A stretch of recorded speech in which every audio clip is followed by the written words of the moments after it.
The main rainbow friends are exactly what you would expect. Brightly colored creatures that all get along as pals. Sure, there may have been a few incidents here and there where they may have fought, but even the closest of brothers do that occasionally. For the most part, blue, orange, green, and purple have been best buds since they were transformed from humans. But what if I told you there was one rainbow friend in particular that they always hated? Someone that was never loved or invited to their various parties. I know what you're thinking.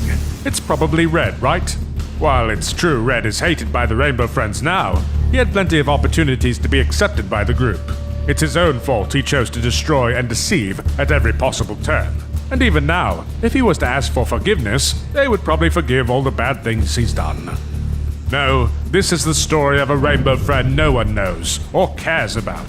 The rejected rainbow friend, Gray. To fully understand his sad tale, we must go back to where it all began, back before he was the hideous ant-like monster he is today. Gary Grayson seemed like a very normal child growing up. He was polite to his parents and got good grades in school. He was very healthy for his age and loved to spend time outdoors. On top of that, he always had a fascination with animals. But unlike the other kids, who enjoyed learning about all sorts of large zoo creatures or ancient dinosaurs, Gary was only interested in one very specific region of the animal kingdom: bugs. His obsession started off small, with a simple butterfly fluttering through the air. But quickly he wanted to learn about every insectoid he could. Bees, centipedes, ladybugs. If it buzzed in the air or crawled on the ground, Gary had to know more about it. He would spend multiple hours a day after school looking for new specimens to study. When he found something, he'd collect them in jars, like a prized trophy. Proud of his discoveries, he would try to show off to the other children. They did not share Gary's enthusiasm for bugs, however. In fact, they all found them yucky and unpleasant to look at. Some of the meaner boys would take his bugs and squash them under their feet. They'd call him names like Gross Gary or Bug Boy and would shove him to the ground. If you like insects so much, you should just stay down in the dirt with them. Yeah, they're your only real friends, Bug Boy. In a strange way, however, without their bullying, he may not have discovered his most favorite insect of all, the mighty ant. They were everything Gary wished he was, both super strong for their size and constantly surrounded by friends and family. You see, while Gary's social life wasn't particularly good, his home life was actually worse. His parents fought all the time, screaming and yelling at each other at the top of their lungs. You can't keep supporting Gary's weird obsession with bugs. It's creepy and weird, and all the kids hate him for it. I mean, he's a freak. We should take him to the Rainbow Friends play place like a normal boy. He's not interested in that stuff, and I don't want our son to be friends with bullies anyways. If learning about insects makes him happy, we should let him. Eventually, the two had to split up. The mom and dad just couldn't agree on anything, and he had to move out. And since his dad was in the army, he was gone for long periods of time.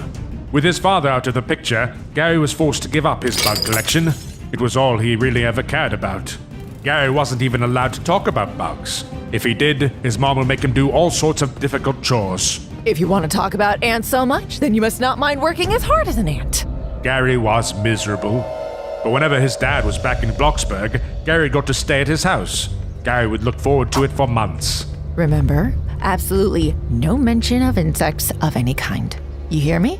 No bug talk. Got it. Luckily for Gary, his dad didn't care about what Mom thought. He just wanted to make his boy happy. I got this for you, buddy. You can open it, but we gotta keep it here at my place. It'll be our little secret. It was the best present Gary could have asked for, his very own ant farm. Every time he was able to visit his dad, he would examine it for hours. Unfortunately, Gary was only able to visit his dad when he wasn't off fighting in the war.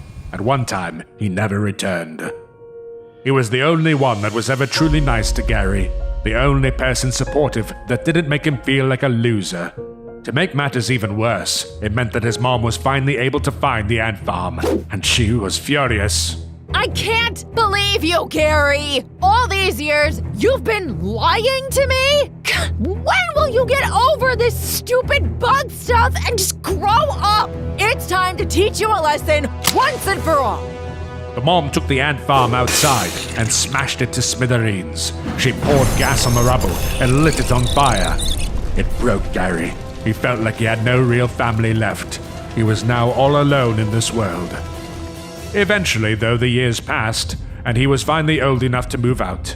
He decided, against the wishes of his mother, to pursue his passion of entomology. His good grades helped him get into one of the most prestigious colleges in all of Roblox. It was everything he could have ever dreamed of. There were bug species neatly organized all over the room, surrounded by magnifying glasses, microscopes, and other testing equipment. Gary could spend all day and night studying. Even better, he was finally around other people that shared his same love of insects. His first human friends. And that's all he needed to be happy for the first time in a long time. Sure, he didn't have much to his name, just a small dorm room and a new ant farm, just like the one his dad got him all those years ago, but that's all he wanted. Unfortunately, going to a fancy college was far from cheap, and Gary didn't have a job. He never really got much experience in high school, so he was desperate for anything that had decent pay. That's when he saw it, an ad for a job at the Rainbow Friends play place. Gary remembered his mother talking all about it as a kid. Surely it'd be a good spot to make some cash. So he called the number. Hello? Is this the Rainbow Friends play place? Why, yes. Yes, it is. Are you inquiring about the position that just became available? Yeah. But the ad doesn't say what I'd be doing or how much I'd be making, and... Well, why don't you give us a visit, and I'll go over all the details. Suddenly, the line went dead, and Gary hung up. He was nervous. He leaned over to his ant farm and picked up some of his friends. Alright guys, wish me luck. I feel like I'm going to need it. I'm sure you can imagine what happens next. Gary drove to the play place and found the place looking trashed and abandoned. He knew it seemed risky to enter, but he was just so desperate for money. He couldn't let his dream die, so he went inside. He walked through the various halls, searching for Red's office, or anyone really. Hello? Is anyone there? When suddenly, down the hallway, a light from one of the labs turns on. Gary cautiously stepped inside to find a strange contraption whirring to life. What is this place? Why, it's your new home. Huh?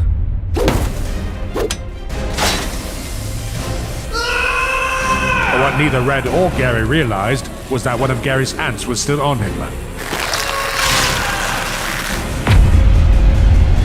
What? No. What have you become? Some kind of bug? No child would want to come pay money to see a disgusting creature like you. Get out of my sight. Gray wanted to run away, to return to his studies, but he knew that Red was right. If no one liked him when he was younger, they certainly weren't going to accept him now. His only hope to fit in was with the other Rainbow Friends, blue, orange, green, and purple, but even they were disgusted by him. They laughed at his lack of colors, at his insect-like appearance. They called him names and wouldn't even invite him to their parties. Sorry, pal, but Gray isn't a part of any rainbow I'm aware of. Get lost, you bug-eyed freak! Crawl back to whatever hole in the ground you came from. Yeah! And so he did. Maybe one day the others will accept Gray for who he is. They'll see that they've now become the bullies that used to pick on all of them. But until then, Gray will hide away in his tiny bunker, hidden away from everyone else as the rejected Rainbow Friend.